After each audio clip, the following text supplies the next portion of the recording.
When I was in year 12, I had to study for the HSC. The HSC, the exams and all exams. How I hated studying for that exam. There was so much to learn, so much to forget. But how cruel to make us young people study exams. Exams should be for old people, not young people. So much fun at hand. When I was studying medicine at university, I had to do my final year medicine exams. Now these were the exams to end all exams. I hated studying for those exams. But how cruel to make uni students do exams. Exams should be for old people, not uni students with no experience. When I did my PhD in Chicago, I had to do postgraduate exams. Oh, they were the exams that end all exams. How I hated studying for those exams.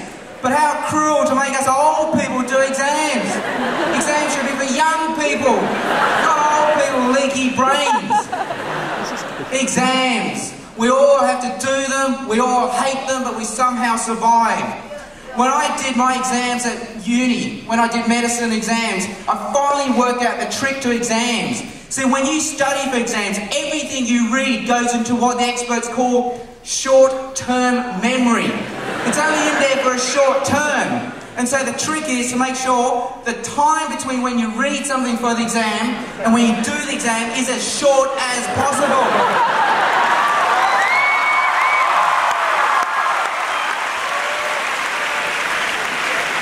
And so when the exams are 2 months away, don't study.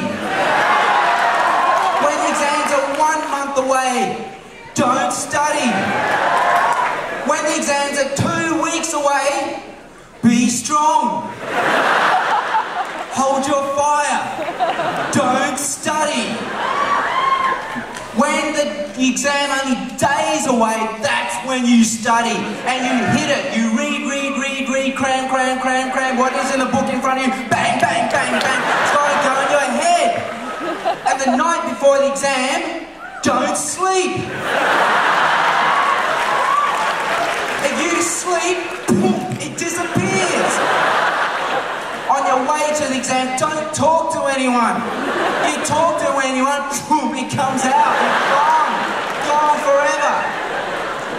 In the exam, have your pen ready. When they say start writing, oh, you write. Whatever's up here, bang, you dump onto the page in front of you. You jettison, boom.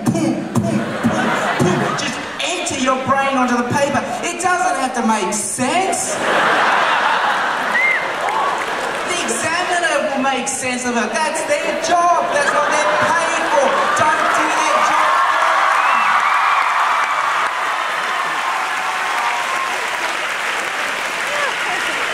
I actually didn't do very well in my medicine exams. But in medicine, you only need a 50% to pass. And in medicine we had a saying, 51% is 1% wasted. It's all about efficiency.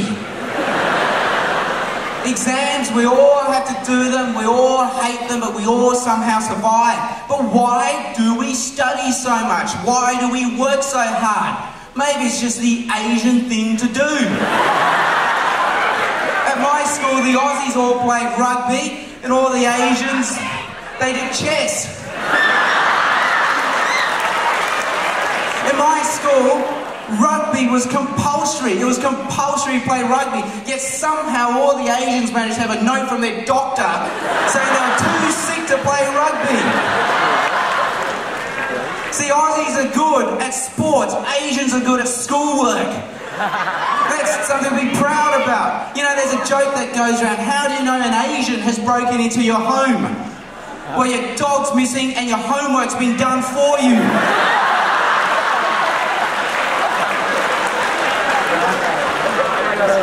But why do we study so much? Why do we work so hard?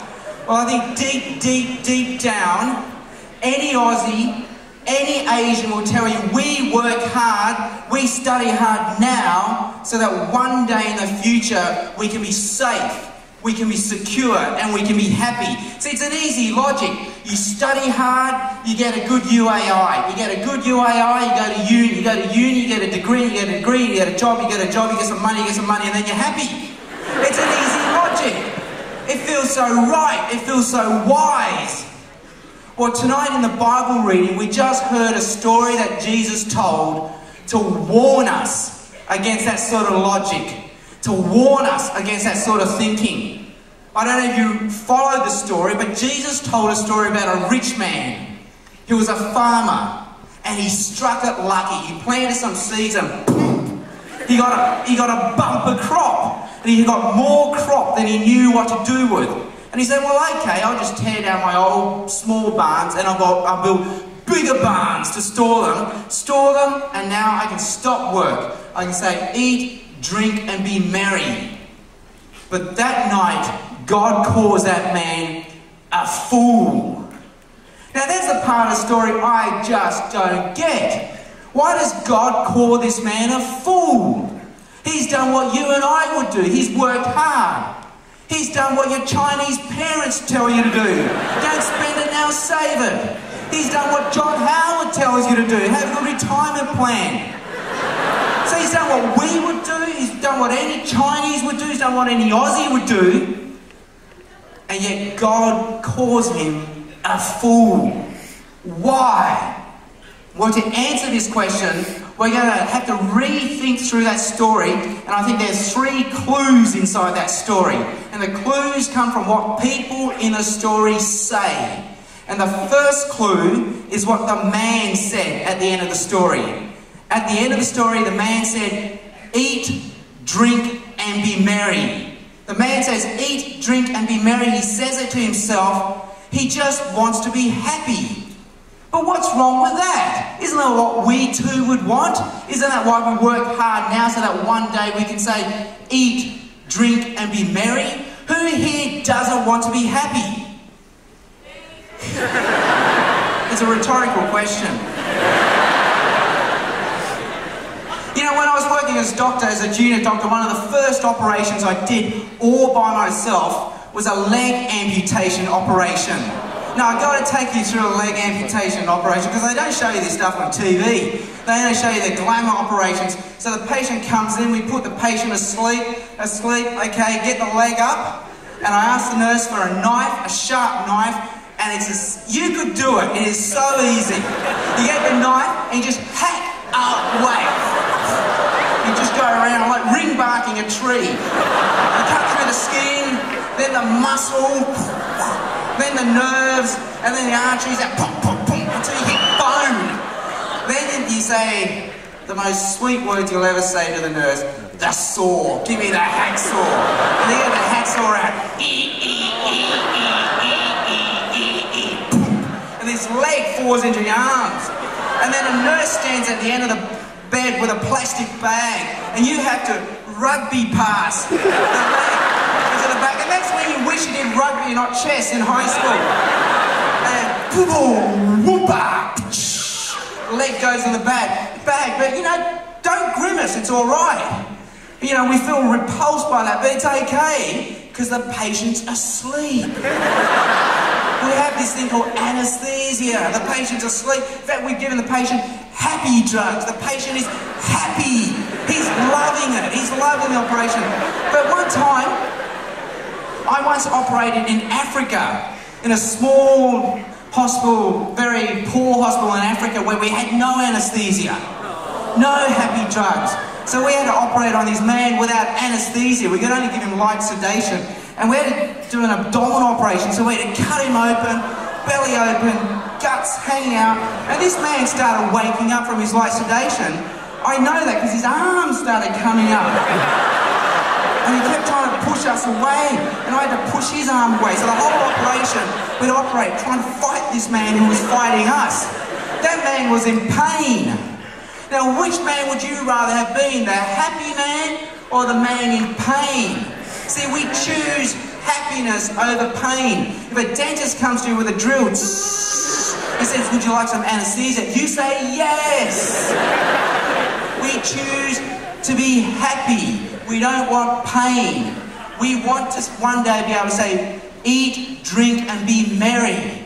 We choose happiness and not sadness. That's why we want the UAI 100, not 50. We want a good uni, not a bad uni. We want the $100,000 salary, not the $50,000 salary. We want a safe, reliable car, not a car that breaks down. We want a fast computer, not a slow computer. We want the 5-bedroom house, not the 1-bedroom house. We choose happiness. There's nothing wrong with that. And that's what the man has chosen. And it's what your parents choose for you. Many of us have parents that have given up a lot so that we can have a safe, secure future. And it's also God who wants you to be happy. You see, in the story, God made the crops grow for the man. The man planted the seeds, but he couldn't just say, grow.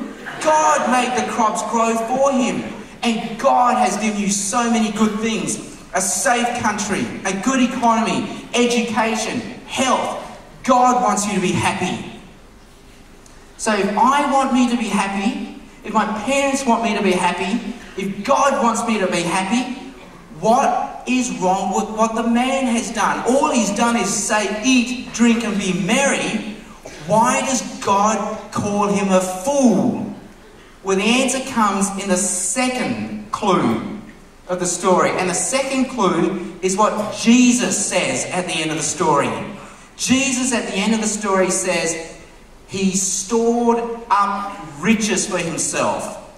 He stored up riches for himself. Jesus says this about the man, and he's telling us this is what the man got wrong. He completely missed the point. Tourists are funny people, aren't they? They go to countries far, far away to see the country, but they never do. American tourists will go to countries far, far away and all they do is go to McDonald's.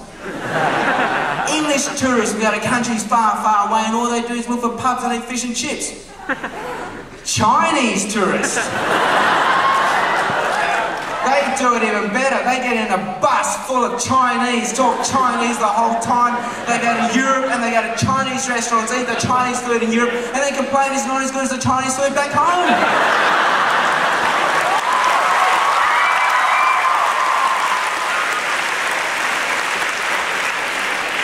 Completely misses the point. You don't go to Europe to eat the Chinese food in Europe. And the man has missed the point. See, trying to find happiness was okay, but he missed the point because he tried to do it by storing up things for himself. That's what he got wrong. But what's wrong with trying to store up things for yourself? Well, my wife Stephanie and I had just come back from 5 years living in Chicago. And in Chicago, during winter time, you get 3 months of snow. You know, here in Sydney, we just had one of the coldest winters ever, but we didn't get snow. In Chicago, you walk out in winter and there'll be a foot of snow. And the Americans hate it because it means now you've got to shovel the driveway, dig your car out, it's icy and slippery to walk on. But the Aussies living in Chicago, they love it. When it starts snowing, we ring everyone up and say, hey, it's snowing, let's get out. And we get out, we build snowman, we have the snowball fights. My wife Steph loves to do the snow angels thing. We love it. Aussies love snow. The Americans think we're crazy. We love snow. But as much as what Aussies love snow, you're never going to find Aussies doing this thing. They're not going to fill their pockets with as much snow as possible. They're not going to go to a bank and say, hey, I got some snow, put it away, it's safe for me. You don't invite your friends back to your house and say, hey, look what I've done to the living room. Look, snow, we're here. I got it cheap. Now, why don't you do that? Because snow melts. It's here today, gone tomorrow. Only a fool would store up on what doesn't last. And that's what this man has done. He's stored up on things for himself that don't last. But hang on, isn't that what we too do? We live in a world where more is more and bigger is better. Why get the 100 gig hard drive when you get the 500 gig hard drive? Why wear normal clothes when you get brand name clothes? Why get the normal MP3 player when you can get an iPod? Why get a PlayStation when you get a Wii? Why have the 1-bedroom house when you have a 5-bedroom house? Why have the 4-cylinder car when you have the V8? Why work 40 hours a week when you work 80 hours a week? Why make $20,000 a year when you make $100,000 a year? And so we store up on things, but they don't last. And we're not prepared for it. We go, what do you mean inflation has eaten into my savings? How did that happen? What do you mean my computer's obsolete? How did that happen? What do you mean my clothes are out of fashion? How did that happen? What do you mean someone ran a key down the side of my car? How did that happen? We live as if the things will last forever, and when they don't, we're a fool. But it's more than that, because the man in the story lived as if he too would live forever. And when it came time to die and meet God, he wasn't ready. But hang on, we're the same. We too live as if we're going to live forever. And we're not ready when it's time to die. See, when you're young, you think you're never ever going to die.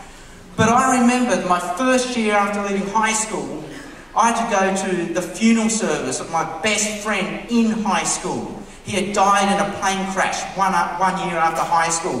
And I still remember carrying the coffin with his body inside from the chapel to the black car waiting outside. And there will be a day when someone has to carry my body in a coffin from a chapel to a black car waiting outside.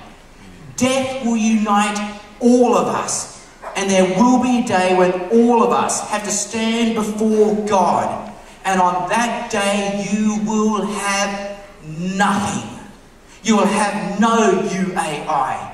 You will have no uni degree. You will have no house, no car, no salary, no husband, no wife. You will have nothing. Just you and God. And you better be ready for that day, because that day will come. And that's why God calls this man a fool. Because he lived as if the things around him would last forever, and he stored up on them for himself. And he lived as if he too would last forever, and he would never have to die and face God. And so he lived for himself. Well, how should this man have lived? How should we live? Well, the answer comes in the third clue.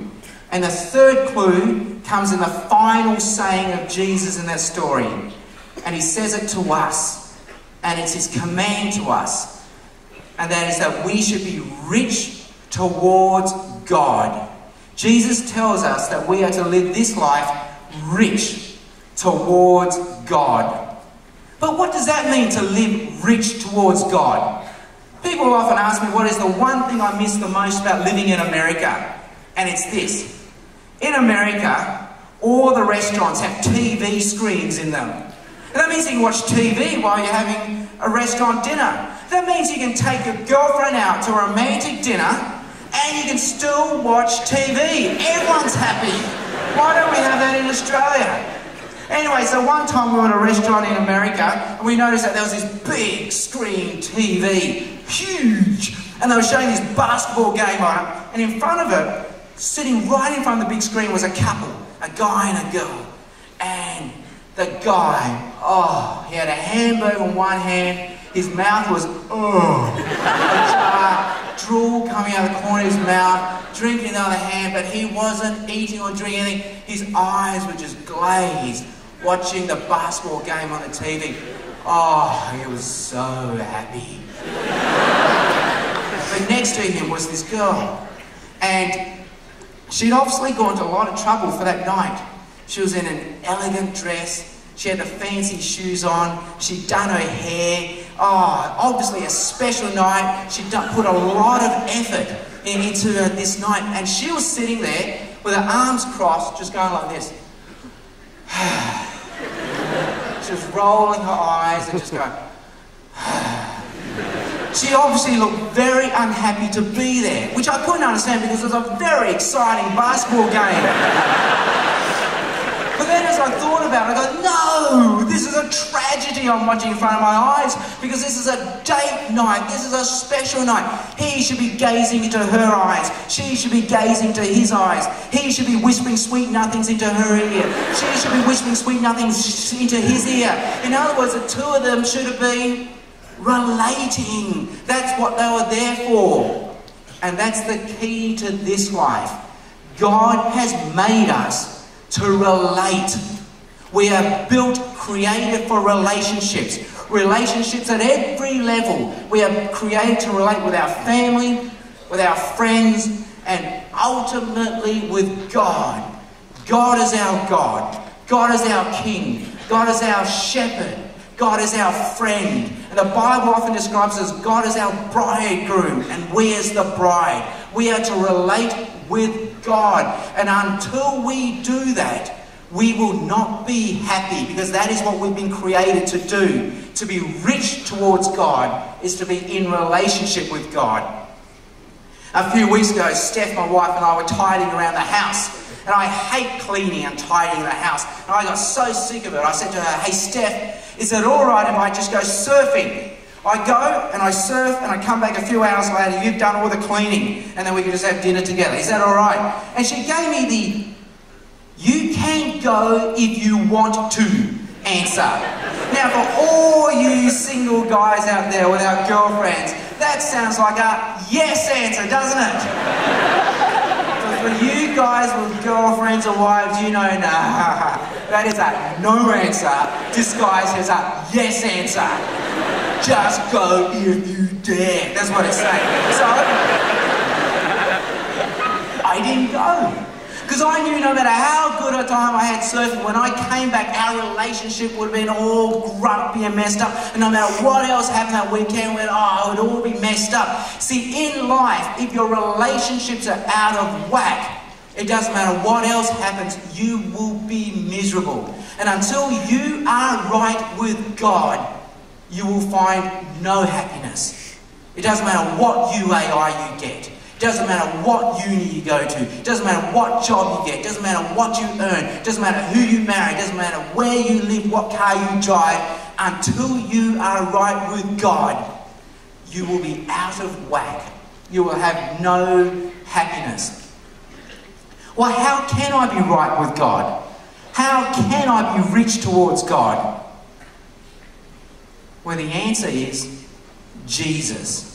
God sends us His Son, Jesus, so that we can get right with God. Jesus was the world's coolest guy. He said some cool things, did some cool things, but the coolest thing He did, you're paying attention, that's good. The coolest thing He did was He died on a cross for us, and He rose again back to life. And that's how we get rich towards God. The answer is Jesus. Because Jesus was God, we are to live for Jesus and to know Jesus as our God. Because Jesus was also a human being like you and me, we are also to live like Jesus and follow the model He gives us. And because Jesus didn't stay dead when He died for us, but rose again back to life, and because He's alive now, He will give us His Spirit that lives inside us. And so we can also live by Jesus, by His power. The same power that raised Jesus from the dead is the same power He gives you now, so that you can live a truly rich life now, and also that you will never die, and there will be a day when you too will rise from the dead as He did. And so that's how we live rich towards God. That's how we find true happiness, to live for Jesus, to live like Jesus, and to live by Jesus. Well, to remember our original question tonight, and it was this: why do we work so hard in this life? Why do we study so much? Why do we work so much? Well, the answer is we do it to be safe, to be secure, to be happy. But tonight's story has shown us that it's okay to try to be happy. It's okay to want to one day say, eat, drink, and be merry. But it's wrong if you think you can find that by storing up riches for yourself, by living for yourself. Instead, you will find it. You will find true wealth, true happiness, by being rich towards God, by living for Jesus, like Jesus, and by Jesus. Well, where does that leave us tonight? I have a good friend who works as a doctor in a small town in New South Wales. It's such a small town that he knows everyone as both a doctor and as a friend. And so when people come to him for an operation, he sits them down for this talk and he says this, okay, you are going for an operation. As your doctor, I need to tell you that all operations have a risk. There is a chance of death. You may not wake up. And now, as your friend, I need to tell you this. Before the operation then, I want you to do two things. I want you to get right with your family, and I want you to get right with God. You see, that's what life is all about, to be right in our relationships with each other, but ultimately and most importantly, to be right in our relationship with God. And until we get that right, nothing else will be right. Even if you were to gain the whole world, the world would not be enough until you are right with God. But even if you had the whole world, you would happily give it up just to find Jesus and to know Jesus. Because that's how you will be truly wealthy, truly happy. I was at a wedding and I sat next to this young lawyer, and I didn't even know him, but he just opened himself up to me as the night went on. I found out he was about 26, 27, he was a lawyer, and he told me that he had studied hard in high school and he had got the HSC mark he'd always wanted. And then from there he went to university and he studied law, and he had always wanted to study law at university. And then from then on he became a lawyer in his 20s, and he had always wanted to be a lawyer. And then as a lawyer he had made money, he had always wanted to make money. And then with his money he was able to buy a house, he was able to travel around the world, have his overseas holidays, and he had always wanted to own a house and have overseas holidays. And then at the age of 26, he looked at me and he said this. To a complete stranger, he said these words, "But I still haven't found what I'm looking for." I saw in front of me that night a man who was hungry, a man who was thirsty for Jesus. He needed to know Jesus.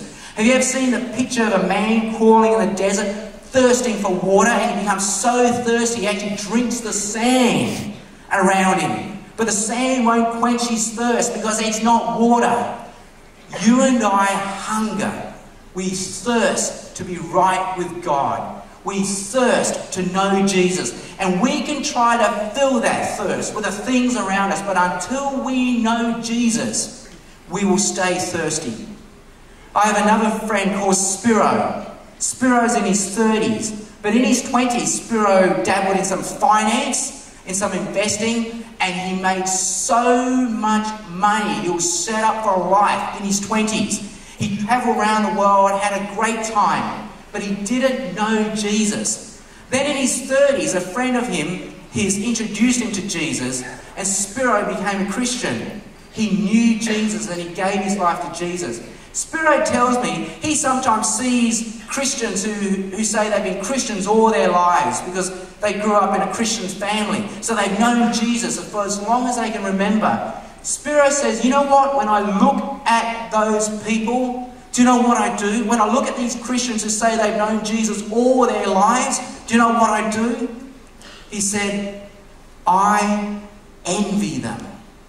I wish I too knew Jesus for as long as I can remember. I would give up everything I had in my 20s if only I could have known Jesus 10 years earlier. See, you can gain the whole world, but it will not be enough. But if you do gain the whole world, you would happily just throw it away just to know Jesus, because that's how you can be truly, truly rich. You know, there will be a day when we all stand before God. Death will unite us, and we better be ready for that day. And on that day, there will be some of us who thought we were rich in this life. But on that day, as we stand before God and Jesus, we will find out we had nothing. But there will be some of us in this life who will give up everything to know Jesus. They will give up everything so that their friends and family will think they're foolish, will think they're poor. But on that day, they will find out that they were truly rich. And so, I don't know all of you tonight, but I do know this. All of us here in this room, we have the most important choice of our lives tonight. You can choose to keep chasing after the world and one day stand before God and find out that you had nothing. Or tonight you can choose to give up the world, stop living for yourself, stop storing up things for yourself, and living for Jesus, being rich towards God. And on that day when you stand before God, you will find out that you had and still have the richest life that God could possibly give you. So what I'm going to do now is help us make that choice. Tonight is the night. Now, if not tonight, then when? Tonight is the best night to do this, to make the decision to give up everything, stop living for yourself, and to live now for Jesus, like Jesus, by Jesus. So what I'm going to do is say a prayer to help us start living for Jesus. And the prayer is going to be as simple as this. It's going to have like basically 3 lines. The first line is this. We're going to pray, Dear God, I admit that I have been storing up things for myself. I believe Jesus is God. And I now give my life to Jesus, to live for Jesus, like Jesus, and by his power. So what I'm going to do is I'm going to pray that prayer. In a short time we're all going to pray, and I say that prayer one line at a time. And when I say that line, I'm going to pause. And if you want to pray that to God because you want to stop living for yourself but now living for Jesus, pray that line in your mind, in your heart to God, and God will hear. And tonight will be the night where you give yourself to Jesus and you've realised the world is not enough, but you need Jesus. So let's pray to God now. Dear God, I admit I have been storing up things for myself.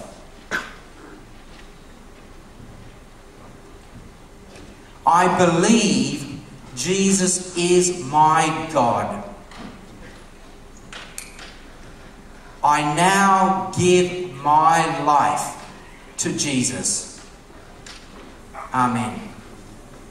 Well, if you pray that prayer to God, you can be sure that God has heard and he is rejoicing at what you have done.